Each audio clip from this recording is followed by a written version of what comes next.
Alors, salam alaikum, j'espère que vous allez bien. M'akoum Khadija Faraj, c'est la première fois que vous regardez cette vidéo. N'hésitez pas surtout à mettre un petit like et abonner à la chaîne pour recevoir toutes les vidéos que je poste. Et c'est parti. Alors, on va aborder aujourd'hui le cours des lymphocytes T et le TCR. C'est un cours qui est facile en même temps. C'est un cours qui nécessite un peu de concentration. D'accord? Je vais utiliser ce résumé, d'accord, que je l'ai fait avec ma collègue. D'accord? Il est complet, super utile et complet. Je vous laisse le lien pour le télécharger dans la boîte d'infos, donc en bas, d'accord. Et il est seulement donc composé de 7 pages. Oui, 7 pages, même pas, voilà. Donc il est vraiment complet. Donc je vous conseille d'utiliser comme support. Et let's go. Alors que pour que la vidéo soit aussi courte que possible, donc on sortir quelques détails qui sont vraiment pas importants et je vais concentrer seulement sur les choses qui sont importantes. Alors commençons. Le système immunitaire donc est un réseau opératoire traitant les informations, protégeant l'organisme, ça vous le connaissez. Le système immunitaire protège notre organisme par la mise en place de deux stratégies, de l'immunité innée. D'accord? C'est tout ce qui est macrophage, tout ce qui est polynucléaire neutrophile, tout ce qui est cellules dendritiques, ça c'est l'immunité qui est innée. Tout ce qui est système de complément, oui, système de complément, il fait partie de l'immunité innée. Donc, l'immunité adaptative ou spécifique, il y a deux réponses. Donc, la réponse qui est immorale qui fait partie les LB et les anticorps, et la réponse cellulaire qui fait partie les LT8. Et pratiquement, on dit les LT4, mais généralement les LT4 donc, fait partie aussi de l'immunité humorale. Donc les LT4 ne sont pas vraiment spécifiques à l'immunité cellulaire. Les LT8, oui, ils sont spécifiques à l'immunité cellulaire, mais les LT4, généralement, on les retrouve dans les deux, et humorale et cellulaire. Ok? Alors, deux modes de traitement de l'information entre les différents acteurs cellulaires, soit par un contact direct, donc il y a une interaction entre deux cellules, ok, deux cellules entrent en contact par des molécules transmembranaires qui vont transmettre entre eux des messages, comme le message du switch entre les LB et les LT4, d'accord. Et puis, il y a une interaction entre médiateurs et récepteurs, ce qui va se passer par exemple comme l'antigène qui va se fixer sur le récepteur dans l'antigène, TCR ou la TCR, d'accord, ou là la relation de cytokines, le cours des cytokines, d'accord, vous allez voir que les cytokines ont un récepteur qui va se fixer, qui va transmettre l'information. Ça c'est clair. Alors les cellules d'immunité qui proviennent de la moelle osseuse patrouillent à l'intérieur du réseau de circulation, donc ils vont au niveau de la circulation soit sanguine soit lymphatique, et ils vont vers les organes lymphoïdes secondaires. L'antigène. Chaque type cellulaire est équipé de molécules membranaires et des molécules sécrétées lui permettent d'accomplir ses fonctions en relation avec les cellules voisines. Ça c'est clair. Chaque type cellulaire a des molécules membranaires spécifiques, comme par exemple le TCR.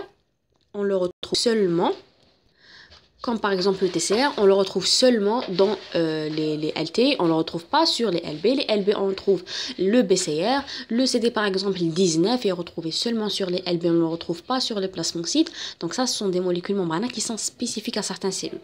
Il y a bien sûr des molécules qui sont réparties un peu partout et communes entre différents types cellulaires. Alors les cellules T et B sont des cellules mononucléées du sang périphérique. Elles sont d'origine lymphoïde, donc vous savez que la cellule de la moelle multipotente va donner un précurseur qui est myéloïde, qui va donner tout ce qui est globules rouges, tout ce qui est plaquettes et tout ce qui est globules blancs. D'accord? C'est pas globules blancs, c'est les polynucléaires. D'accord? Les globules blancs, les leucocytes, comme j'avais dit dans les cours précédentes, donc les leucocytes, ça englobe le tout. Ça englobe les polynucléaires, ça englobe les macrophages et ça englobe aussi les lymphocytes. D'accord? Donc c'est un terme assez vaste. Donc comme je l'avais dit, donc on a un précurseur qui est myéloïde, qui va donner tout ce qui est globules rouges, tout ce qui est polynucléaire et tout ce qui est macrophage. Et un précurseur qui est lymphoïde qui va donner, comme son nom l'indique, les lymphocytes. Les lymphocytes, il y a trois types.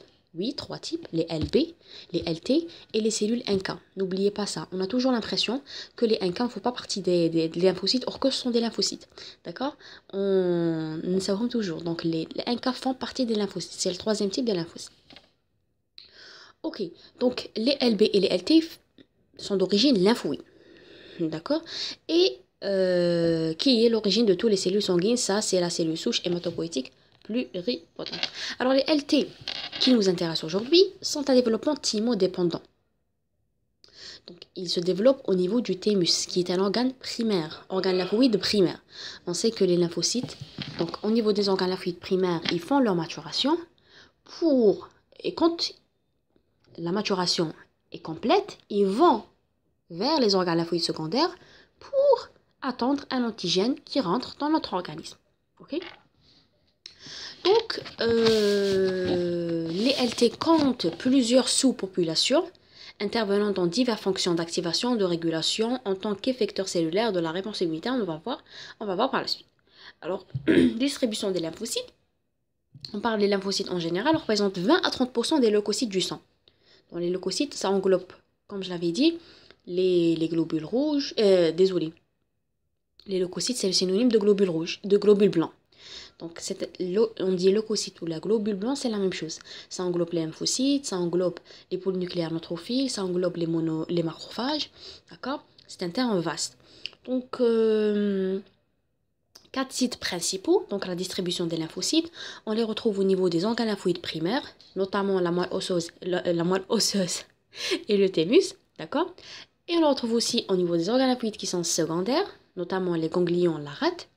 On le retrouve dans la surface des muqueuses. C'est un organe lymphoïde qui est secondaire, d'accord? C'est le tissu muqueux associé, le tissu lymphoïde associé aux muqueuses. C'est un organe lymphoïde secondaire. D'accord?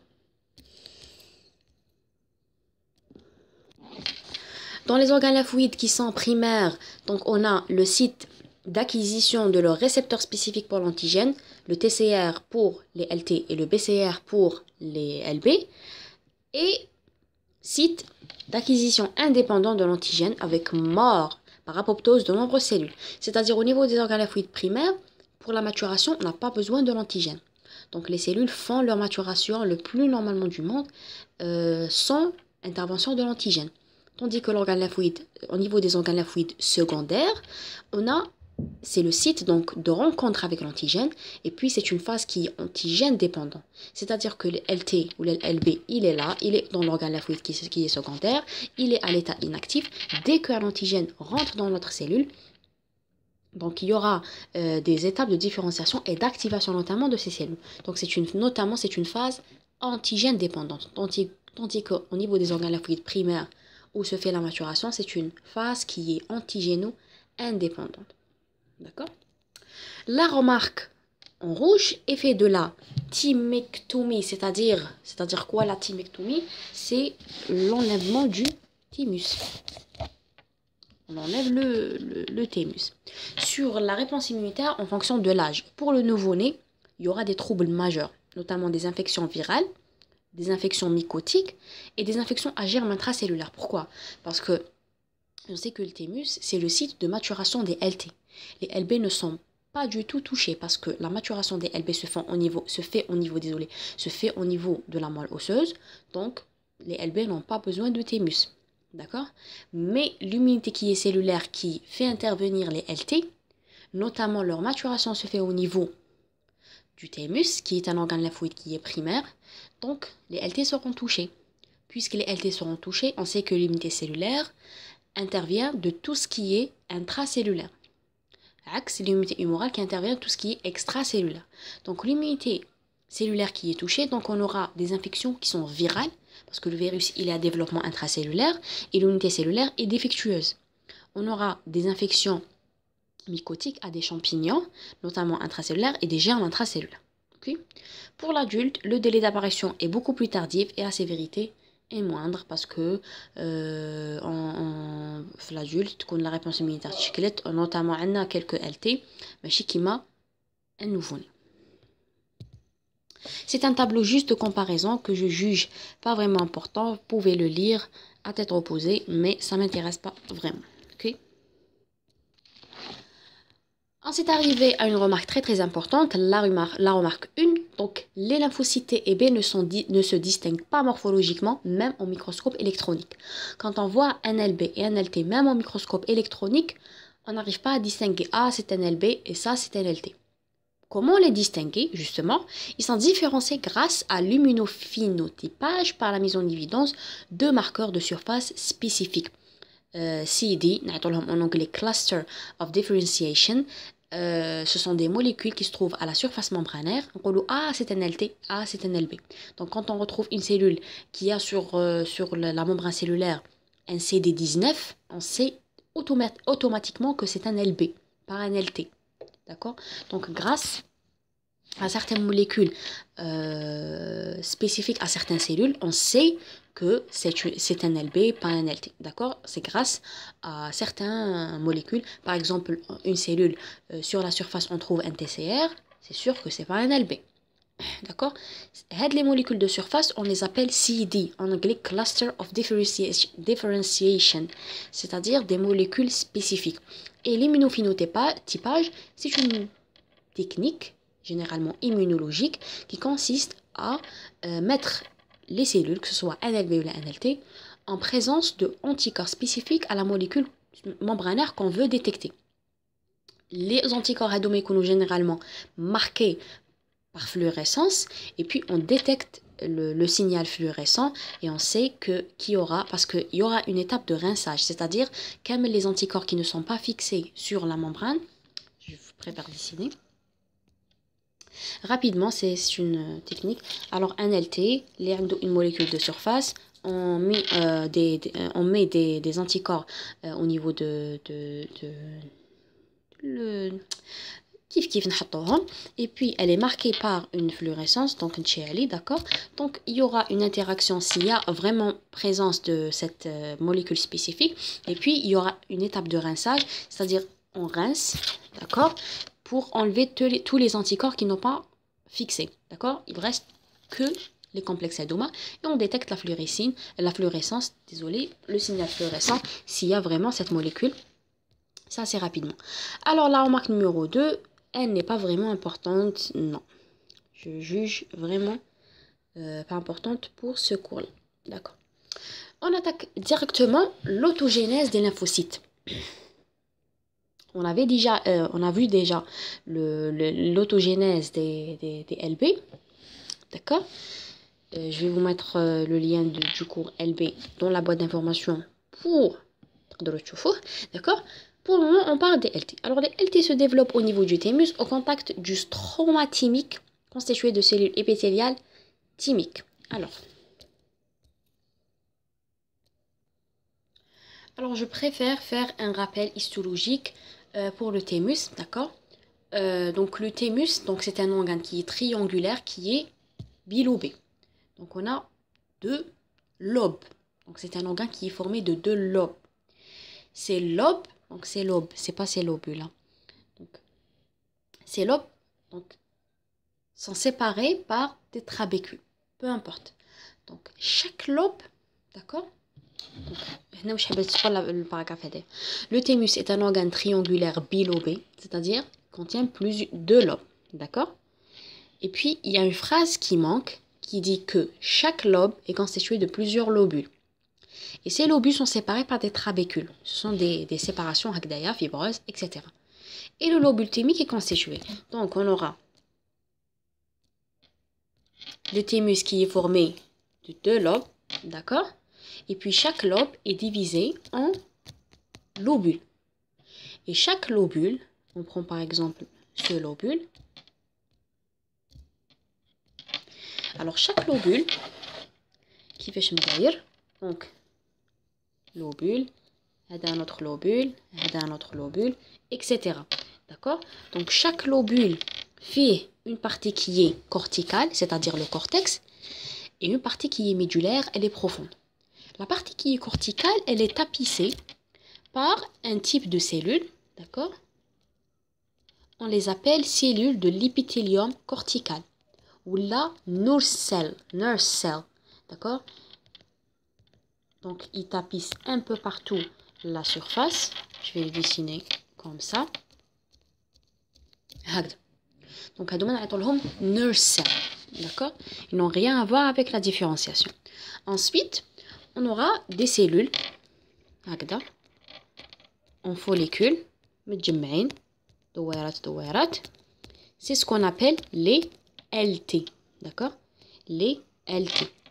Les LT, ils ont pris naissance au niveau de la moelle osseuse et puis ils ont arrivé par la circulation sanguine au thymus pour compléter la maturation. D'accord? Et quand ils complètent la maturation au niveau du thymus, ils vont vers un organe lymphoïde qui est secondaire. Super. Donc, entre les cellules thymiques, les cellules lymphocytaires, les LT, on aura d'autres types de cellules qui a la forme comme ça. D'accord? Il y a par exemple un autre type de cellule. Ici, un peu partout. Là, on les appelle les cellules épithéliales corticales. Ce sont des cellules épithéliales et qui se trouvent au niveau du cortex thymique. On les appelle les cellules épithéliales corticales. Ces cellules jouent un rôle majeur au niveau de la maturation des cellules LT, donc les lymphocytes T. D'accord? Gardez-les en tête. Super. On trouve ce qu'on appelle une jonction, d'accord?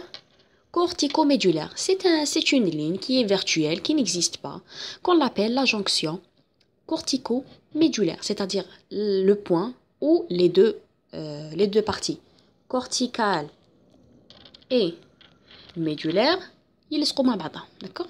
Cette région, normalement, elle est riche en macrophages. D'accord? Cette région, elle est riche en macrophages. D'accord?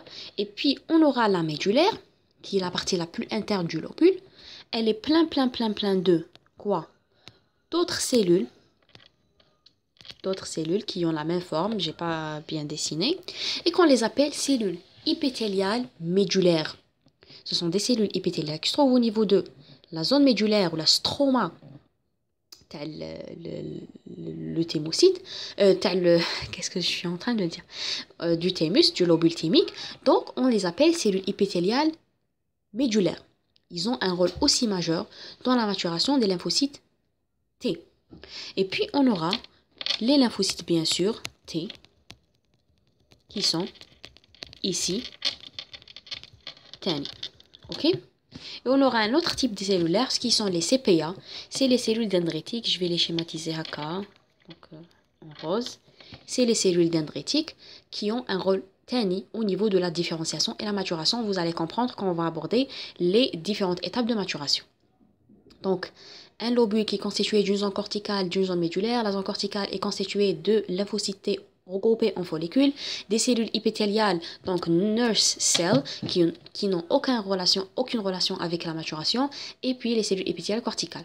La jonction corticomédulaire, elle est constituée de macrophages, et la zone médulaire, elle est constituée de cellules épithéliales médulaires, les lymphocytes, de nombre bien diminué par rapport à la zone corticale. La zone corticale, elle est riche en lymphocytes T, par contre la zone médulaire, elle est moins riche parce qu'on aura la différenciation qui va se faire, on va voir par la suite dans ce sens. Donc, il y aura pas mal de mortes et d'apoptoses cellulaires. Donc, c'est logique qu'on trouve les lymphocytes au niveau de la zone médulaire par un nombre qui est plus diminué que la zone corticale. Au niveau de la zone médulaire, on retrouve aussi des CPA que sont les cellules dendritiques. Alors, les CPA, toujours comme la notion, les CPA, il y a 3 CPA. Il y a les cellules dendritiques qui sont des CPA qui sont professionnelles, il y a les macrophages et il y a les LB. D'accord? Les CPA sont des cellules qui vont exprimer l'HLA de type 1 et le HLA de type 2 au même temps sur la surface cellulaire et même avant, je dis bien avant activation. Les cellules dendritiques, on peut les retrouver au niveau de la zone corticale. Ça, c'est juste une remarque. Les cellules dendritiques peuvent avoir donc un peu partout au niveau de la zone corticale, la jonction et au niveau de la zone médulaire pour qui genre super. Maintenant, après avoir fait un petit rappel histologique sur la structure le thymus sur le plan histologique, on va aborder les étapes de maturation et la différenciation des lymphocytes. D'accord? Alors, le progéniteur lymphoïde en provenance de la moelle osseuse pénètre dans le thymus. C'est-à-dire qu'on a une cellule souche multipotente au niveau de la moelle osseuse. Elle va nous donner un précurseur qui est lymphoïde. Le précurseur lymphoïde va donner que les lymphocytes. Il y a 3 types de lymphocytes, les lymphocytes T, les lymphocytes B et les cellules NK. Les lymphocytes B vont rester au niveau de la moelle pour compléter leur maturation, tandis que les LT migrent vers le thymus pour compléter leur maturation. Les LT qui vont migrer vers le thymus, on les appelle le progéniteur lymphoïde. D'accord? Donc, ils pénètrent dans le thymus par les capillaires de la jonction cortico-médulaire. Donc là, au niveau de cette jonction, on aura des capillaires, donc les LT, ils طلعوا منا. Et puis ils طلعوا jusqu'à هنايا ويبداو la maturation تاعهم باش يهبطوا dans ce sens. C'est clair?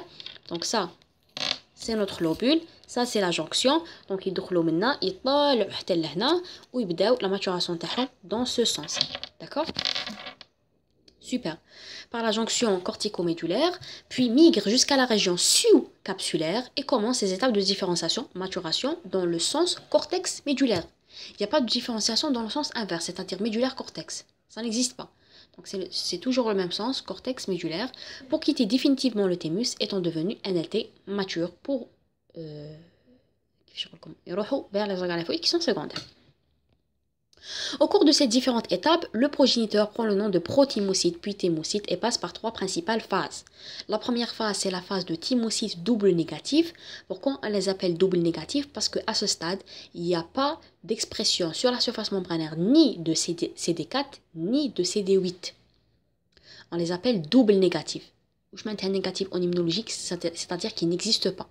Par contre, si je dis un double positif, c'est-à-dire qu'il existe à la fois sur la surface membranaire un CD4 et un CD8. Donc c'est la deuxième phase. La troisième phase, c'est la phase de thymocyte simple positive, c'est-à-dire à la fin, un thymocyte, ça n'existe pas un LT qui a deux molécules, à la fois CD4 et à la fois CD8. On a les LT4 et on a les LT8. Donc finalement, pour compléter la maturation, il faut que le lymphocyte reste avec un seul de ces deux molécules, soit un CD4, soit un CD8. S'il y a un CD4, on les appelle un LT4, c'est les LT helper, d'accord? Et si c'est un CD8, on les appelle LT8, c'est les LT cytotoxiques. Alors, donc on commence toujours par une cellule qui n'a ni CD4 ni CD8. Après, elle va exprimer les deux à la fois. Après, elle va exprimer un seul. On va voir par la suite en détail. Les différentes stades sont caractérisées par l'expression de différents marqueurs, plus ou moins, etc. Alors, le premier stade, on a obtenu la maturation terne. Alors, le premier stade, le progéniteur LT, le pro-LT, il va pénétrer dans le thymus. Ça, c'est clair. Par la jonction cortico-médulaire. Puis, comme on a déjà dit, il migre vers le sous-cortex, ça c'est le sous-cortex, d'accord? Et puis il va commencer la maturation dans le sens cortico-médulaire.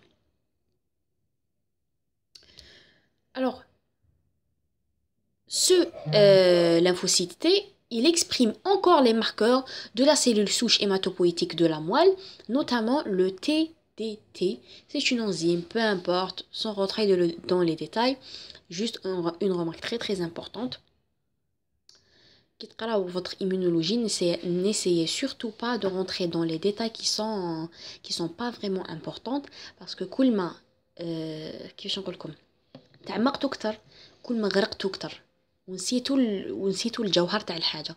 OK, donc essayez surtout de comprendre de façon très très superficielle. OK, نصيحه من وحده اللي تعمقت vraiment en immunologie. Essayez surtout de comprendre tout ce qui est essentiel, tout ce qui est en rapport avec le domaine médical, et voilà. Donc ça c'est entre parenthèses.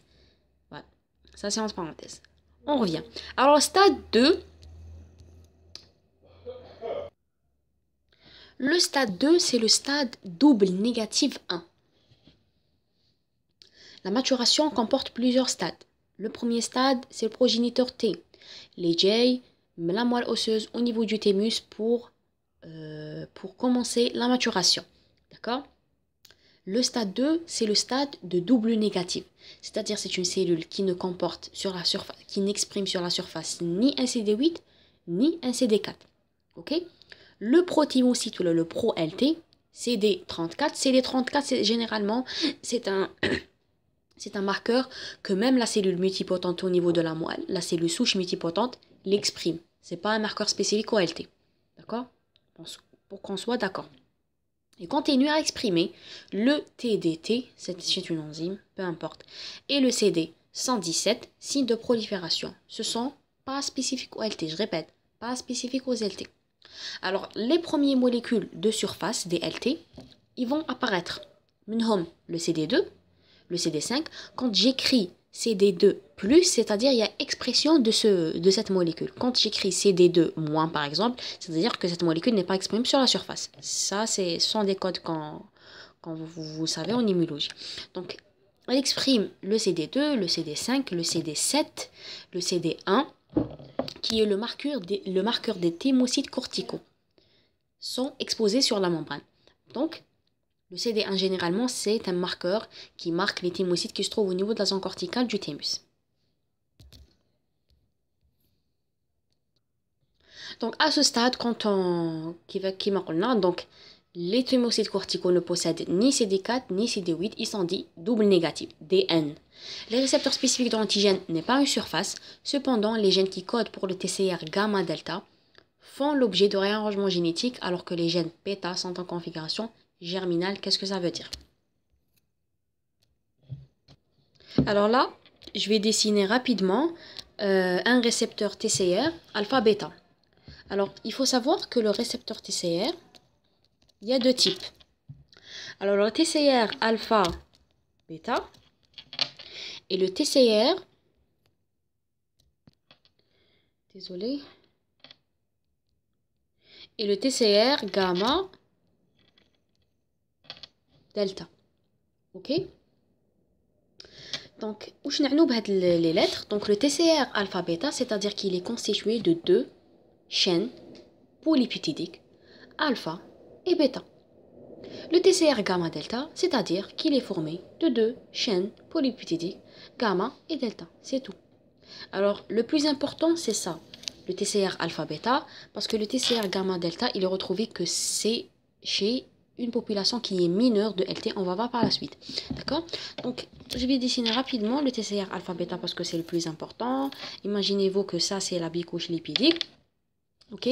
Le TCR alpha-bêta, il est constitué de deux chaînes. La chaîne alpha, d'accord? Et la chaîne bêta. Ok? La chaîne bêta. Chaque chaîne est constituée d'un domaine qui est variable et d'un domaine qui est constant, généralement comme si une globuline. Un domaine variable pour, généralement, les domaines externes, ils doivent être variables parce que le TCR se lie avec les peptides. On va voir par la suite. Et un domaine qui est constant. Et puis, chaque chaîne se termine par un domaine extracellulaire et un petit domaine qui est intracellulaire. Un domaine intramembranaire, désolé. Et un domaine intracellulaire. Un domaine transmembranaire et un domaine intracellulaire. Ça, c'est rapidement le TCR, comment la structure terre. Donc, les gènes qui codent pour le récepteur de TCR, on sait que le TCR, c'est une protéine. Chaque protéine est codée à partir d'un gène. Le gène HEDA est en configuration germinale. C'est-à-dire quoi? Une configuration germinale, c'est-à-dire comme s'il est congelé. Il ne peut jamais être exprimé en protéine. Il ne peut être jamais transcrit en ARN1 puis traduit en protéine, comme si c'est à l'état congelé. On doit faire un processus qui s'appelle le réarrangement génétique pour que cet ADN devient valable ou devient accessible au phénomène de transcription vers l'ARN1 puis la traduction vers une protéine. Donc pour le moment, les gènes qui vont coder pour le TCR, surtout la chaîne bêta, donc les gènes alpha-bêta, sont en configuration germinale. Germinale, c'est-à-dire ils ne peuvent être transcrits en ARN1. D'accord? Comme si c'est un gène qui est non fonctionnel. Par contre, les gènes qui codent pour le TCR, les réarrangements bdew. Donc les réarrangements ont commencé. Alors le stade numéro 3 ou l'étape numéro 3, c'est l'étape double négative 2. À ce stade, les thymocytes corticaux possèdent le même phénotype que précédemment, rien ne change et reste double négatif. Les réarrangements des gènes gamma-delta sont HV, c'est-à-dire que les gènes qui vont coder pour le récepteur TCR de type gamma et delta, c'est le TCR le plus abondant par rapport au TCR alpha-bêta. Okay? Donc, sont achevés, c'est-à-dire ils sont terminés. Et les réarrangements des gènes bêta, c'est-à-dire les gènes qui vont coder pour le TCR alpha-bêta, sont entamés, c'est-à-dire ils ont commencé. Ok. Le stade 4, le double négatif numéro 3, tous les réarrangements génétiques sont achevés, c'est-à-dire et les réarrangements génétiques du récepteur gamma-delta et les réarrangements génétiques de récepteur TCR alpha-bêta. Donc le thymocyte, il va faire quoi? Il va exprimer le CD2, le CD5, le CD7, qu'il a exprimé au niveau des étapes précédentes, rien n'a changé, sauf qu'il va exprimer le TCR. D'accord? Il va exprimer le TCR accompagné d'une petite molécule qui s'appelle le CD3. Le CD3, c'est quoi le rôle? Alors le CD3 c'est tout simplement une molécule. Une molécule, c'est un hétérodimère qui se trouve juste à côté du récepteur TCR. Il a un domaine extracellulaire, un domaine transmembranaire et un petit domaine qui est intracellulaire. Ça, c'est le CD3. Il est juste à côté du TCR. Quel est le rôle? C'est la transduction du signal. C'est une molécule, elle est toujours تلصق le TCR. D'ailleurs, on l'appelle pas le TCR, on l'appelle généralement le complexe TCR. Parce que c'est un complexe. Il y a le récepteur, il y a la molécule CD3 qui aide le récepteur à transmettre le signal après avoir lié le TCR avec le peptide de l'antigène. Donc, finalement, jusqu'à présent, le LT a exprimé le CD2, le CD5, le CD7, un TCR, que ce soit alpha-bêta ou les deux types gamma et delta, et le CD3. Super. Alors, le TCR exposé en surface est constitué de l'hétérodimère alpha-bêta dans 95% des cas, vous voyez? Et dans 5% seulement des cas, il s'agit de l'hétérodimère qui est gamma-delta. D'accord? Donc, 95% des lymphocytes T vont acquérir un TCR de type alpha-bêta et 5% seulement des cas vont acquérir un TCR de type gamma-delta. Alors, les thymocytes qui ont un TCR de TCR de type gamma-delta, ils vont rester tels qu'ils sont. Ils vont quitter le thymus à l'état double négatif. C'est-à-dire le TCR qui est de type gamma-delta, un LT qui possède un TCR de type gamma-delta, il reste double négatif. C'est-à-dire il n'a pas de CD8 et il n'a pas de CD4. Qu'est-ce qu'il va faire? Il va quitter le thymus. Pour lui, c'est fini. C'est fini mais c'est fini la maturation. La maturation pour les thymocytes qui ont un LT, qui ont un TCR de type gamma-delta, ça s'arrête ici. Ça s'arrête ici la maturation. Donc ils vont quitter le thymus pour aller finalement où ils vont coloniser les muqueuses. J'ai dit bien les muqueuses. Mais un organe lymphoïde qui est secondaire à part les muqueuses. D'accord? Je précise cette information. Donc les TCR gamma-delta, ils ne vont pas aller vers par exemple la rate ou les ganglions lymphatiques. Ils vont aller coloniser spécialement les muqueuses, que ce soit la muqueuse respiratoire, la muqueuse digestive généralement, où ils s'infiltrent entre les cellules épithéliales de l'épithélium de cette muqueuse. Ils vont constituer quoi? Ils vont constituer les lymphocytes intraépithéliaux. À chaque fois que vous entendez les lymphocytes intraépithéliaux, c'est ça. Ce sont les lymphocytes qui ont des TCR de type gamma-delta, sont de type LT8, LT gamma-delta, voilà. Marahum LT8, marahum LT4. D'accord? Parce qu'ils sont finalement double négatifs. Et ils veillent sur l'état de protection de la muqueuse. Alors, les lymphocytes qui ont un TCR qui est de type alpha-bêta, c'est les lymphocytes les plus abondants.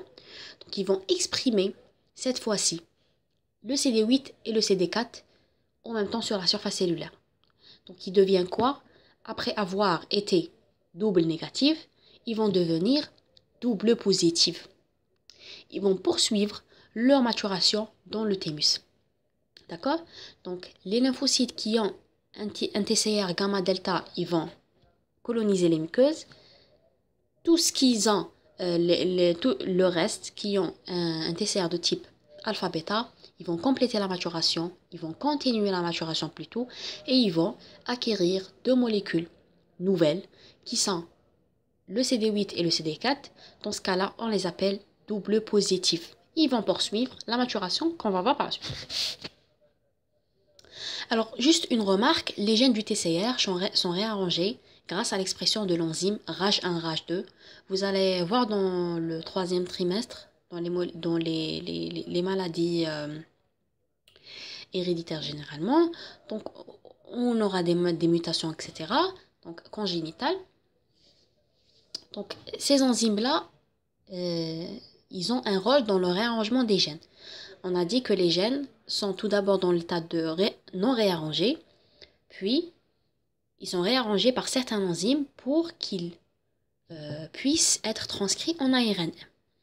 Donc, un déficit au niveau de cette enzyme est responsable des déficits immunitaires qui touchent la population. En même temps, LT et LB. On ne va pas oublier que les LB aussi ont ces enzymes parce que tout simplement, ils font cette opération qui s'appelle le réarrangement génétique des gènes.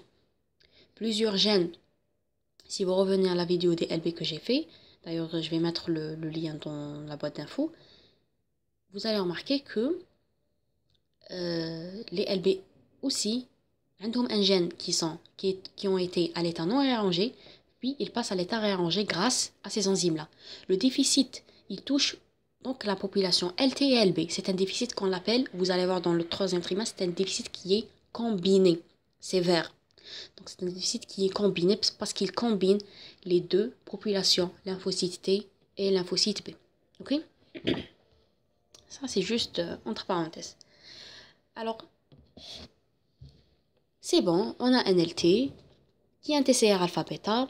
On va oublier les gamma-delta parce qu'ils se trouvent au niveau des muqueuses. On va concentrer sur les alpha-bêta. Alors, les alpha-bêta, ils ont double positif. D'accord? Le réarrangement des gènes TCR conduit à l'expression TCR plus ou moins complète à la surface des thymocytes double positifs qui vont subir 2 sélections. Alors, même double positive, ils donnent les sélections. Donc, on a 2 types de sélections. La sélection positive et la sélection négative. Pour, en fin de compte, acquérir et éduquer les LT à tolérer notre soi. C'est-à-dire à éduquer, c'est-à-dire le but de ces sélections est de former un LT. Désolé. C'est-à-dire le but de ces sélections est de former un LT qui est mature, qui est compétent, qui est capable de reconnaître le soi et le tolérer, c'est-à-dire ne pas toucher du tout le soi, les molécules de notre corps, et d'attaquer tout ce qui est étranger dans notre corps. C'est ça la tolérance du soi. Alors, la sélection positive, après la sélection négative, c'est toujours le même ordre. C'est pas la sélection négative après la sélection positive. C'est la sélection positive qui précède la sélection négative. Donc on aura la sélection positive au premier lieu, puis on aura la sélection négative. Alors la sélection positive, c'est quoi? Elle implique les thymocytes TCR alpha-bêta, double positif, et les TEC, c'est-à-dire les cellules épithéliales de la corticale. D'accord? Donc, on a dit qu'il y a des cellules épithéliales corticales au niveau du cortex qui se caractérisent par l'expression des molécules CMH de classe 1 ou de classe 2. C'est quoi la sélection positive? La sélection positive, c'est quoi? C'est d'enlever une seule molécule. D'enlever soit le CD8, d'enlever soit le CD4. Soit le CD8, soit le CD4. Pour que le LT, en fin de compte, finit par avoir une seule molécule sur la surface. Soit un CD8, soit un CD4, jamais les deux à la fois. Donc les LT qui sont double positives, ils doivent subir la sélection positive qui est quoi? Qui est l'enlèvement d'une seule molécule, soit le CD4, soit le CD8, pour que le LT finira par avoir une seule molécule, soit la CD8, soit la CD4 à la surface. D'accord? Pour que cette sélection aura lieu, on aura besoin d'un type de cellule qui s'appelle les cellules épithéliales corticales, qui se trouvent au niveau du cortex du thymus. Et puis, les cellules, qu'est-ce qu'ils vont faire? Ils vont exprimer des molécules de CMH, à la fois de classe 1 et de classe 2, d'accord?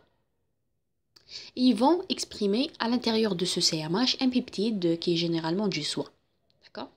qu'est-ce qui va se passer? C'est que voici notre cellule épithéliale corticale. Elle a une forme différente, mais peu importe. Voici le CMH de classe 1 ou la de classe 2, de classe 1, qui a un peptide du soie. Voici le CMH de classe 2, qui a un peptide du soie, généralement du self, c'est-à-dire de notre organisme, le self. Et puis, on aura un LT. Le LT Hedaya a un TCR de type alpha-beta, d'accord? Et le TCR Hedaya, il y aura une interaction entre les deux. Et puis, le LT Hedaya, il a à la fois un CD8 et un CD4, d'accord? C'est selon l'interaction. Donc, le TCR va faire une interaction avec le peptide, avec le CMH de classe 1 ou de classe 1 de classe 2. Et puis, on aura le CD8 et le CD4. On sait que le CD8 fixe toujours, d'accord, la molécule de CMH de classe 1. Et le CD4 fixe toujours la molécule CMH de classe 2. Ça, c'est la règle. Après, le LT qui fixe le CD8, donc qui fixe comme ça, par exemple, qui fixe avec une forte affinité HLA de type 1 par le CD8, il va finir par garder le CD8 et laisser tomber le CD4. Dans le cas contraire, un LT qui reconnaît avec une forte affinité le CD4 par le biais de son CD4, le CMH2 de la cellule épithéliale corticale, ça c'est la cellule épithéliale corticale, donc il finira par garder le CD4 et laisser passer ou laisser tomber le CD8. D'accord? Et même les lymphocytes qui vont interagir avec le CMH simple avec une forte ou une faible affinité, ils vont mourir par apoptose. On a besoin d'une affinité qui est intermédiaire. Ça, c'est l'affinité. Donc, quand on aura donc le TCR, la molécule CMH avec le peptide, l'affinité doit être intermédiaire. Pas très forte, pas très faible. Une très forte affinité risque d'avoir des maladies auto-immunes. Une très faible affinité risque de ne pas reconnaître l'antigène du tout. D'accord? Donc, ils vont mourir par apoptose. Seuls qui vont survivre, les thymocytes ayant interagi convenablement avec le CMH self, c'est-à-dire du soi. Les cellules sauvegardées seront positives, soit pour le CD4, soit pour le CD8, jamais les deux à la fois. Ils vont poursuivre leur maturation et présentent la sélection qui est négative, c'est la deuxième étape. La sélection négative, c'est quoi? Cette étape se déroule au niveau du versant médulaire de la jonction cortico-médulaire. Donc, voici un lobule du thymus. Voici la zone corticale, voici la zone médulaire. Ça, c'est la jonction cortico-médulaire. Puis, la sélection positive, elle aura lieu ici. La sélection négative, elle aura lieu ici. D'accord?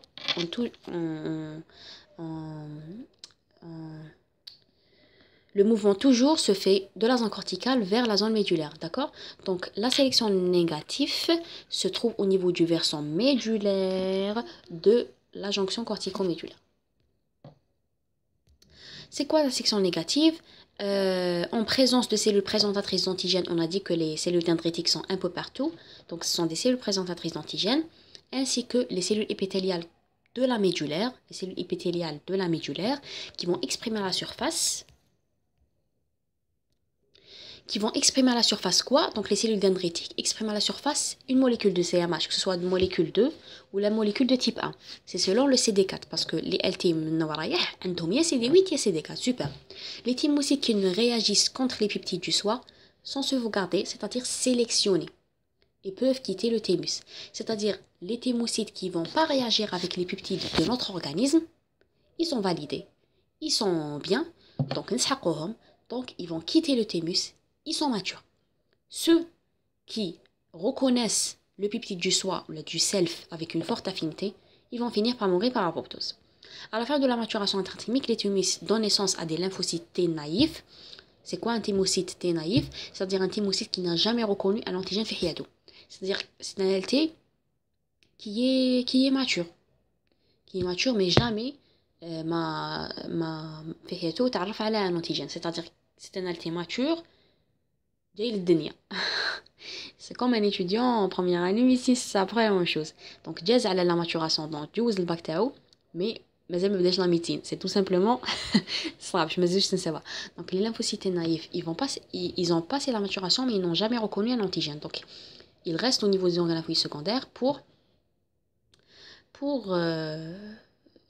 attendre un antigène espérant les jamais trop de l'organisme d'accord alors ils sont positifs soit un CD4 soit un CD8 ils vont quitter le thymus par les vaisseaux de la jonction cortico-médulaire on a dit que ils ont rentré dans le thymus par la jonction cortico-médulaire, ils vont sortir par la même région. Remarque, la protéine R, autonome regulator, présente dans la cellule épithéliale thymique médulaire, est indispensable dans l'expression ectopique d'antigènes tissulaires. Pas vraiment important. Let's saute. Alors finalement, un LT qui est naïf, il va exprimer un certain nombre de molécules, on va juste les répéter. Alors le récepteur TCR alpha-bêta plus le CD3, qu'on appelle le complexe TCR alpha-bêta CD3, les molécules CD4 ou CD8, jamais les deux à la fois, CD2, CD5, CD7, là c'est écrit CDS, c'est CD5, hein. Désolé. CD28, mais il est exprimé à un point quelconque de la maturation. Le CD45, l'ICAM, LFA, VLA sont des molécules d'adhésion. Récepteur pour les cytokines, le récepteur pour l'interleukine 1, le récepteur pour l'interleukine 2, le récepteur pour l'interleukine 4, le récepteur pour l'interleukine 12, etc. D'accord? Les récepteurs pour les mitogènes. Donc, les mitogènes, c'est quoi? Ce sont des molécules généralement artificielles. Quand on les met face à un LT ou la NLB, puisqu'il a le récepteur pour ce mitogène, donc il va se fixer sur le récepteur, il va provoquer des mitoses généralement abondantes. Donc des mitoses vraiment importantes, d'accord? C'est pas vraiment importante, ça c'est les mitogènes. Ces molécules sont capables d'activer les LT sans tenir compte de leur spécificité antigénique, c'est-à-dire les mitogènes, ils vont activer les LT de façon non spécifique. Chaque mitogène face à un LT, soit un LT8 ou le LT4, le TCR est spécifique à quel antigène, ils vont faire une mitose, tout simplement parce qu'ils ont le récepteur pour cette mitogène. Rentrons au vif du sujet, l'activation des lymphocytes T, la reconnaissance avec l'antigène. Alors, imaginez-vous qu'il y a un LT au niveau d'un organe lymphoïde qui est secondaire et un antigène qui est pénétré dans l'organisme. Un antigène qui est pénétré dans l'organisme. Il est pris en charge par des cellules. Les cellules, on les appelle quoi? Les cellules présentatrices d'antigènes. Parce que un LT, c'est pas comme un LB. Un LB peut directement reconnaître un antigène par le B de son BCR. Le LT, non. Il ne peut pas reconnaître un antigène à l'état comme il est. Il doit être pris en charge par une cellule qu'on appelle CPA, qui va internaliser, qui va cliver, qui va dégrader par un processus intracellulaire appelé l'appareillement ou le processing. D'accord? Donc, elle va sélectionner certains peptides seulement de cet antigène, parce que la majorité des antigènes sont des antigènes qui sont protéiques. D'accord? Quand tu vois un antigène qui est polysaccharidique, il n'est pas thymodépendant. Il dépend seulement des LB. D'accord? Il n'y a pas le processing d'un antigène qui est polysaccharidique. Ça n'existe pas. Donc, tout ce qui est CPA, processing, appartement, clivage, sont des antigènes qui doivent être strictement protéiques. D'accord? Donc, les antigènes Hedoma qui sont protéiques, ils sont sélectionnés, certains peptides sont sélectionnés, puis ils sont incorporés dans la niche de la molécule du CMH, que ce soit une molécule de CMH de classe 1 pour les CD8 ou là une molécule de CMH classe 2 pour les CD4. L'ensemble CMH peptide, il sera exprimé à la surface du CPA bien sûr, peut être présenté au lymphocyte T. D'accord? Donc l'interaction lymphocyte T-CPA, il va impliquer plusieurs molécules membranaires. Première liaison, la liaison la plus claire, c'est la liaison entre le TCR et le complexe CD3 avec le CMH peptide.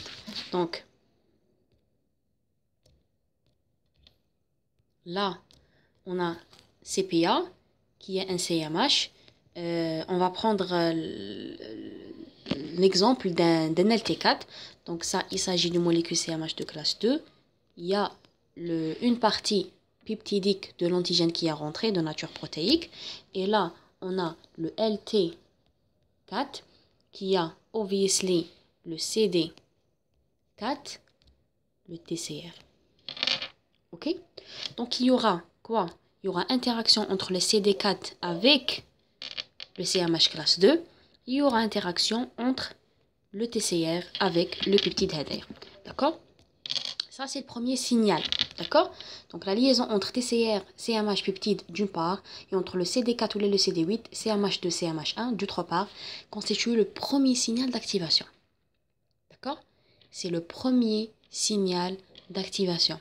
C'est-à-dire un LT qui est au niveau des organes lymphoïdes qui est secondaire, un antigène qui est rentré, c'est le premier signal d'activation.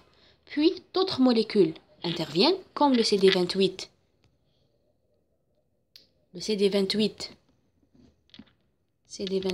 sur le LT, مع CD80 sur CPA. Là, toujours,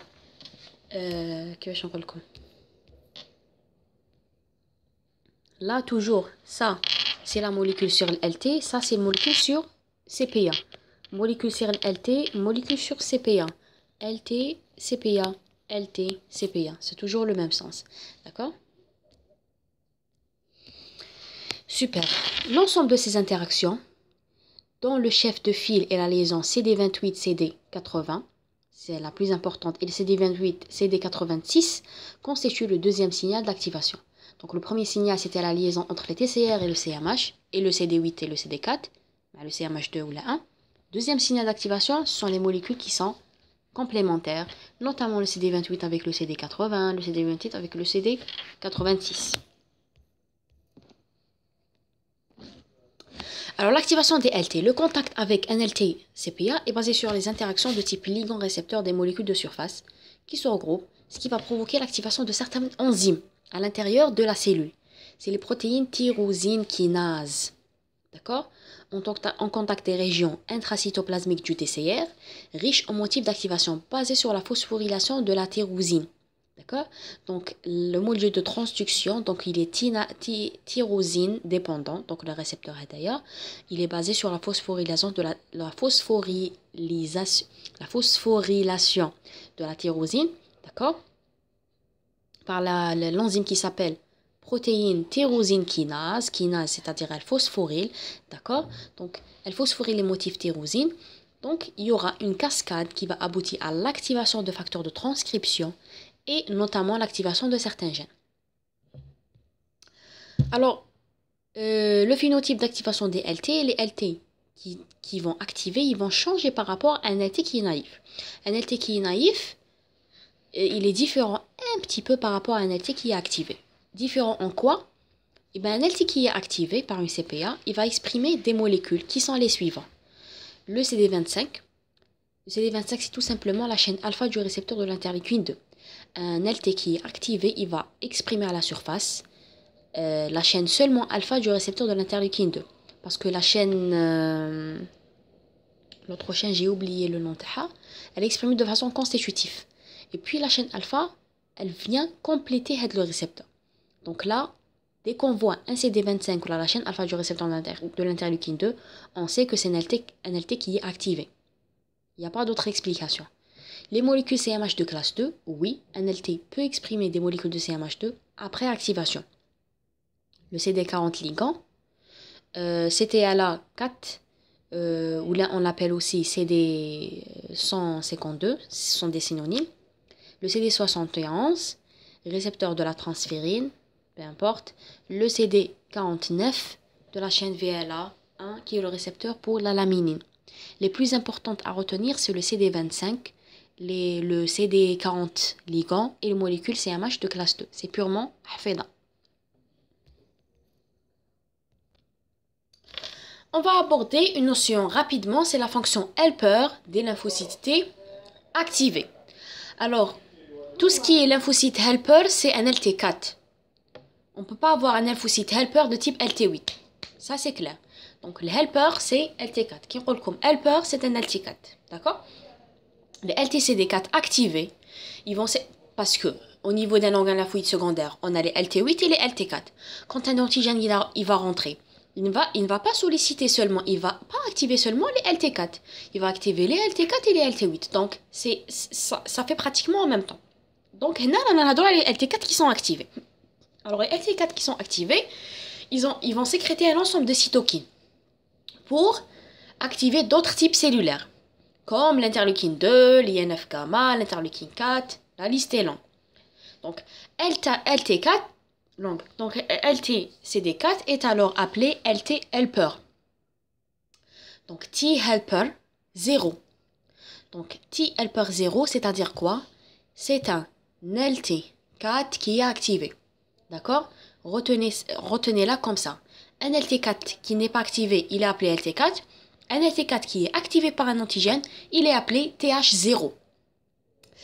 TH0 il se différencie en fonction des micro-environnements de présentation, donc soit en TH1, soit en TH2. Ce sont des entités totalement différentes. Donc le TH0, il va se différencier soit en TH1, soit en TH2 en fonction de l'antigène, la nature terme. D'accord? On va voir par la suite. Donc le TH1 et le TH2 sécrètent des cytokines qui sont totalement différentes. Et vous êtes censé connaître les cytokines qui sont sécrétées par chaque type. Purement fade. D'accord? Donc le TH1, il va sécréter quoi? L'interleukine 2. Vous pouvez faire des astuces, par exemple TH1 c'est numéro 1, donc zidil wahed diwili 2. Donc c'est l'interleukine 2. Comme ça, vous n'aurez pas... Donc vous... Oh. J'ai oublié le mot. Donc, la molécule l'interleukine 2. D'accord? Mais il faut des astuces en immunologie. Surtout, faites les choses qui sont purement faites. Il faut faire des astuces. D'accord? Parce qu'il y a plusieurs cours, etc. Donc, il faut faire des astuces. C'est extrêmement efficace. Donc, l'interleukine 2, TNF-alpha et l'NF-gamma sont tumor necrosis factor. D'accord? Et les interférents de type gamma est sécrété par le TH. Donc T helper de type 1. Tandis que le T helper de type 2 est sécrété par ils vont sécréter l'interleukine 4, l'interleukine 5, l'interleukine 6 et l'interleukine 10. D'accord? La fonction des LT helper. Comme son nom l'indique, helper, c'est-à-dire ils vont aider par quelque chose. Ils vont aider par quelque chose. Alors, s'il s'agit d'un TH1 ou d'un TH2, l'aide est totalement différente. D'accord? نبداو ب LTTH, donc les LTT helper de type 1. Alors les types 1, comme on a dit, ils vont sécréter l'interleukine 2. L'interleukine 2, il va induire la prolifération lymphocytaire des clans sélectionnés par l'antigène. Donc il va induire la prolifération d'autres types de LT, du même type, TH1. L'interleukine 2, il va agir aussi sur les LTCD8+, pré-cytotoxique, et permet la différenciation en LT cytotoxique. C'est-à-dire quoi? Bon, il faut savoir, qu'il faut savoir que les LT-TH1, ils ont une relation avec l'unité qui est cellulaire. Et un LT-TH2, ils ont une relation avec l'unité qui est humorale. C'est-à-dire...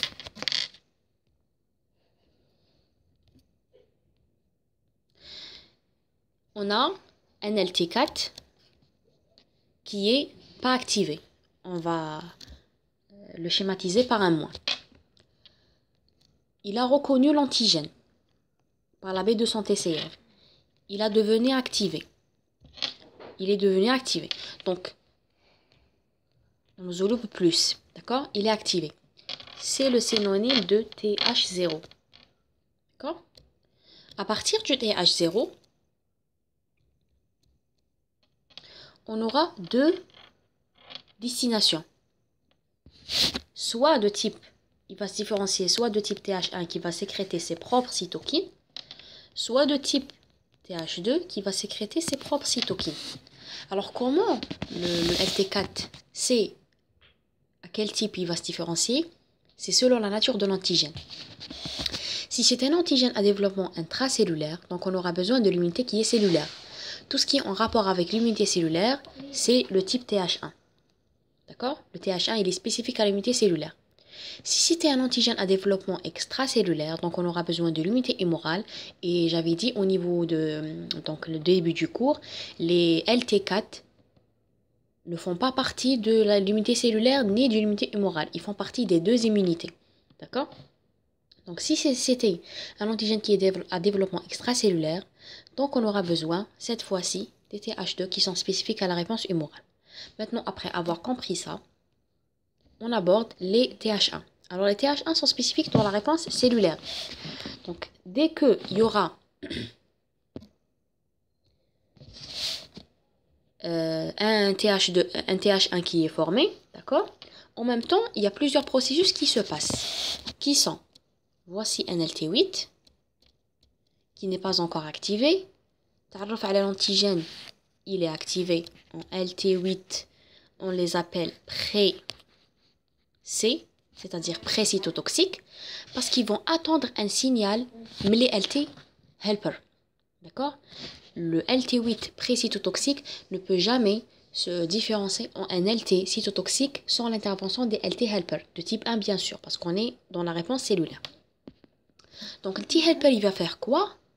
Il va sécréter de l'interleukine 2. On a dit le T helper, voici, de type 1, il sécrète l'interleukine 2. Je ne sais pas si vous arrivez à voir. L'interleukine 2. Donc, il va sécréter l'interleukine 2. Elle va agir sur les LT pré-cytotoxiques. Il va permettre de... Donc, voici le TH2 TH1, désolé.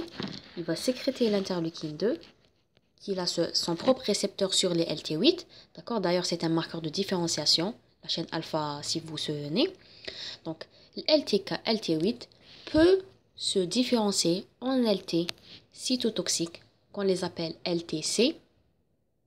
Et LTC va lyser la cellule qui contient l'antigène à développement extracellulaire par des perforines, etc. Donc, vous voyez le LT helper هذايا يعني الأهمية تاعو. Donc, ce qui va se passer, c'est que un LT8, par la baie d'une CPA, il va reconnaître l'antigène, mais seulement après la permission par un LT4. C'est-à-dire un LT4, il va donner la permission à la CPA pour activer un CD8, un LT8, d'accord, par un signal de co-stimulation. C'est-à-dire un LT4, il va dire à la CPA, je vous donne la permission d'activer le LT CD8.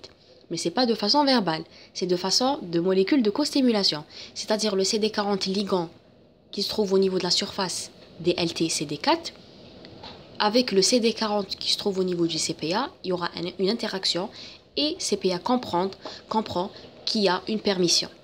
CPA, dès qu'elle a la permission, elle va activer le CD8 et puis CD8, elle attend toujours le troisième signal de prolifération de TH2, le TH1, qui est l'interleukine 2, pour devenir un LT cytotoxique. D'accord? Toutes les étapes pour activer un LT8. Ok? La production d'effecteurs cellulaires cytotoxiques caractérise la voie TH2, donc c'est la voie à médiation cellulaire qui m'a قلنا من قبل. Maintenant, on aborde les TH2. Les TH2 vont entrer en interaction avec les LB cette fois-ci, parce que les TH2 ont relation avec l'immunité qui est humorale. D'accord? Donc, les TH2, ils vont entrer en interaction avec les LB. D'accord? Parce que les LB dans certains cas, on a dit ça, les LB dans certains cas ont besoin de sécréter des autres types d'immunoglobulines.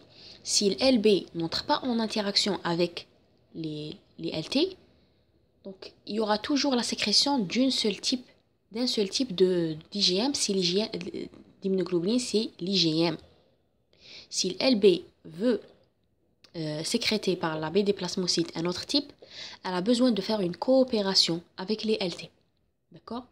Les LT vont livrer à l'LB un message de switch pour qu'elle puisse switcher, c'est-à-dire changer l'isotype de l'IgM vers une IgG généralement ou vers une IgA, etc. Donc, ils vont établir quoi? Ils vont établir une liaison entre eux.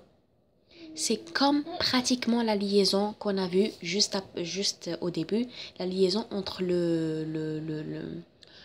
la CPA et le LTE8. Donc c'est pratiquement, c'est ça la raison pour laquelle Smohom DT Helper. À la fois, il aide les LT8 s'il s'agit d'un TH1 qui aide les LT8 à proliférer et à s'activer. Et d'autre part, s'il s'agit d'un TH2, il aide quoi les LB à faire un message de switch pour changer l'isotype de l'immunoglobuline sécrétée. Donc là, l'interaction entre le TH2 et le LB, c'est une interaction purement CPA-LT. في هذه الحالة نعتبر ال LB comme si c'est un CPA. D'accord? Au début de la vidéo, on a dit qu'il y a 3 types de CPA. Les cellules dendritiques qui sont des CPA professionnels, les macrophages et bien sûr les LB. Vous allez me dire comment le LB agit comme un CPA. C'est ce cas-là. Donc un LB agit comme un CPA, comme si elle agit comme un CPA. Qui fais-je? C'est-à-dire, voici notre LB, voici notre LT4 de type, non, on ne parle plus d'LT4, on parle de TH2. D'accord? Et puis notre TH2, elle va entrer en contraction, elle va entrer en contact avec un LB. LB, il va faire quoi? Il va faire le rôle d'un CPA. Comme si CPA. Donc là, on a un TCR, on a, puisqu'il s'agit d'un CD4, donc on a un CD4, d'accord? Ça, c'est le TCR. Et puis, on aura une molécule CMH, puisqu'il s'agit de CD4, donc c'est la molécule CMH de classe 2. Donc, un CMH de classe 1. Puis, c'est le peptide, un fragment de l'antigène, d'accord? Donc, elle va passer par une étape de captation de l'antigène. Elle fait comme un CPA, d'accord? Comme une CPA, cellule présentatrice d'antigène. Elle capte l'antigène, elle le fragmente, elle le monte sur une molécule CMH de classe 2 et elle le présente sur un LT. Cette interaction, bien sûr, il y a d'autres molécules, par exemple le CD28 avec là le CD80. D'autres molécules, le CD28 avec le CD86. Ce sont des molécules importantes. Donc là, le signal Hedaya, il va donner à l'LT, à l'LB, un message de switch. D'accord? Pour qu'elle puisse changer l'isotype de l'immunoglobuline sécrétée par les plasmocytes. D'accord? Alors, les gants, quand c'est bon.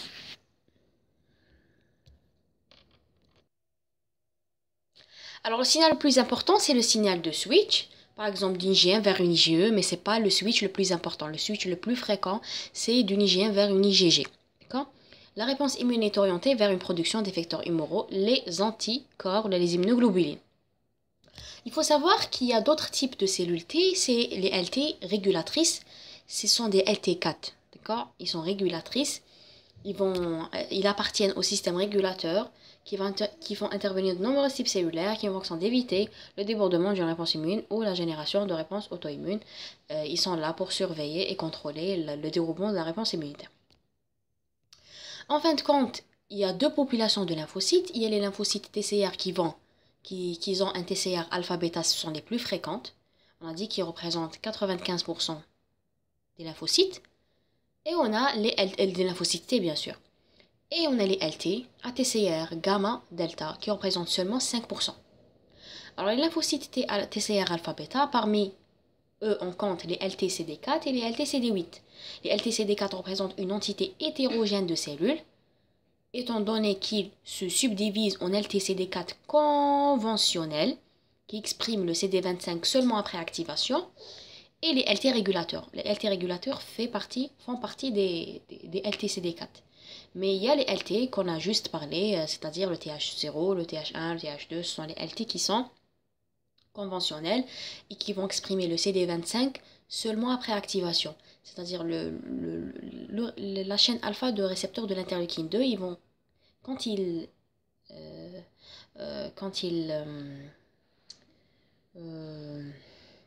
Quand il entre en contact avec un antigène, il s'active et s'exprime cette molécule. Mais les LT régulateurs, ils n'ont pas besoin de s'activer ni d'exprimer cette CD25, donc ils l'expriment de façon constitutionnelle. C'est-à-dire, sans activation, ils l'expriment. Même le CTLA4, ils vont exprimer de façon constitutive. Et les LT régulateurs ont un phénotype suivant. LTCD4+, bien sûr ce sont des CD4, le CD25 et CTLA4 de façon constitutive, c'est-à-dire même avant activation. Il exerce l'action par la sécrétion de cytokines, l'interleukine 10, d'accord, et le TGF-bêta mais c'est un peu plus complexe que ça. C'est essentiel. Alors, on a d'autres types de LT, c'est les LT ATCR gamma delta. D'accord? Les LT ATCR gamma delta, on ne peut pas classer selon un LT8 ou un LT4. On a dit qu'ils sont double négatifs. Ils n'ont ni LT4, ils n'ont ni le CD4 ni le CD8. Donc, on les appelle comme ça, LT TCR alpha bêta. Par contre, les LT alpha bêta, ils se divisent en CD4 et CD8, en LT4 et LT8. Par contre, les LT TCR, on les appelle seulement ça parce qu'ils n'ont ni CD4 ni CD8. Alors, LT et TCR gamma delta sont, là j'ai oublié le moins. CD4- et CD8-, d'accord? Il exprime les récepteurs inhibiteurs et activateurs à l'image des cellules NK. Ça, c'est pas vraiment important. Ce sont des LT effecteurs cytotoxiques qui constituent des lymphocytes intraépithéliaux. Donc, finalement, ils sont dirigés contre... Finalement, ils sont intraépithéliaux, ils restent au niveau des muqueuses, d'accord? Et qui jouent un rôle important dans l'immunité des muqueuses. Ça, c'est clair. Voilà. Voilà, on a fini le cours. N'hésitez pas surtout à mettre un petit like, d'accord? Et abonner à la chaîne. Vous trouvez le lien de ce résumé, plus le lien de la vidéo des LB dans la boîte d'infos. N'hésitez pas surtout à mettre votre question en commentaire. Follow me sur Instagram et ma page médicale, Safhat Khadija Faraj. Et à la prochaine!